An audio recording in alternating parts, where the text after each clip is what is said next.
everyone, I just wanted to do a short video on COVID and how it's affecting businesses and how you can bring that into your A-level business studies exams or maybe even first year exams. Now, it's reported quite widely by PricewaterhouseCoopers, etc., and other organisations that over 11,000 stores have closed on our high street since January to June. And that's only between January and June. You know, we're now in October. The numbers are likely to be much more higher. However, what's less reported is that 5,000 stores have also opened. So it's not all bad news. And some businesses are finding their way through this pandemic. And so watch my video on the winners and losers of COVID on the high street, and you'll learn a little bit more about that. But right now, what I want to talk about is the determinants, whether you can make it or not in this climate if you're a business. So some of the factors that will affect whether you can survive as a business in this pandemic, whether you're a sole shop that's outside the city centre, for instance, is a big one, or whether you're on a retail park. People are limited in terms of how much they can move around. And therefore, if you're next to a supermarket or a big retail park, then that makes footfall a lot easier to come by. And therefore, you're more likely to survive. If you're a little indie store that's outside the city centre or away from other shops, you're likely to find it harder. And that means you need a bigger online presence. The second thing is shops that cater for tourists. You know, one of the biggest hit areas is York. They have a lot of independent shops, so, you know, shops selling fudge and, you know, little knickknacks for York, etc., that are not surviving. Again, some of them are slightly outside of the York City Centre area, and also then just not getting the footfall because people are not travelling. So that's another thing that will affect your business, whether you've got a very niche market, and essentially in this case that is tourists who are now not travelling. Other factors is whether you have an online presence or not. If you have no online presence, you've got nothing to shift your sales onto. If you do have somewhat of an online presence, it doesn't have to be great, but if you can quickly pivot, or if you've got staff expertise in that area and you can market the heck out of it, then you've got more of a chance of survival.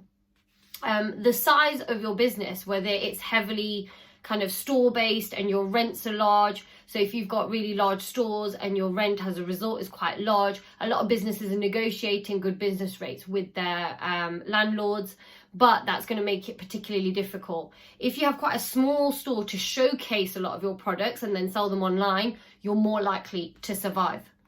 The size of your inventory is going to be massive, so you can link this into just-in-time and lean production, etc. If you produce a lot before you actually sell it, so if you have a lot of stock, you are likely to suffer. If you produce on demand, and a lot of businesses do now, they take orders online and then produce as a result of that. It does mean that there's a longer wait time for products to be delivered, which as customers we are not used to, thanks to Amazon, who deliver within like 24 hours, etc., and other businesses who deliver within 12 hours or so. But if you have that business model where you are slightly different and you tailor and you produce products once they have been ordered, you are more likely to survive because you've got less less money invested in your inventory. Things that the government has done is they've put on hold business rates until April 2021, so that's likely to help some businesses.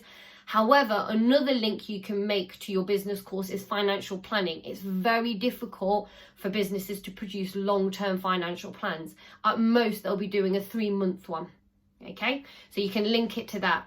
And, you know, kind of variance analysis and all of those concepts in and kind of forecasting, and how actually global pandemics such as this can make it very difficult to forecast. The other element is we need to ask ourselves whether this pandemic is going to make people more conscious. And what I mean by that is more socially conscious. So there's been campaigns about supporting your local restaurants, etc. And that could really start a big movement about shopping locally and kind of helping those small businesses survive.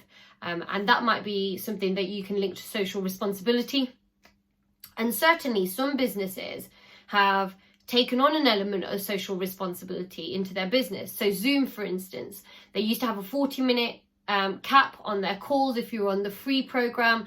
They lifted that during the lockdown period at the end of March. I think it's back on again now, but they lifted that for a small period of time so that people could connect.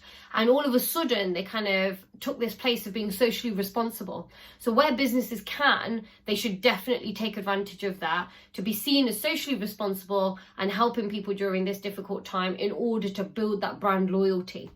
A lot of businesses have adapted. So, clothing businesses that have now started manufacturing masks, restaurants that are offering cooking courses online, for instance. I know Pizza Express have done that. So they closed a lot of their restaurants and didn't do delivery because they are in stores such as Tesco.